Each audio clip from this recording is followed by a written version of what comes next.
मुझी सिंध रिपोर्टर न्याज़ हुसैन तुनी जी रिपोर्ट मौजूद।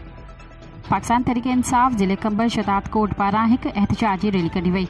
पाकिस्तान तहरीक इंसाफ ज़िले कंबर शदात कोट तरफां बानी पीटीआई इमरान खान ऐं ख़ातून अव्वल बुशरा बीबी जी रिहाई आइन पाकिस्तान जे हक़ीक़ी माना में बहाल 8 फरवरी ऐं 21 अप्रैल ते पीटीआई जे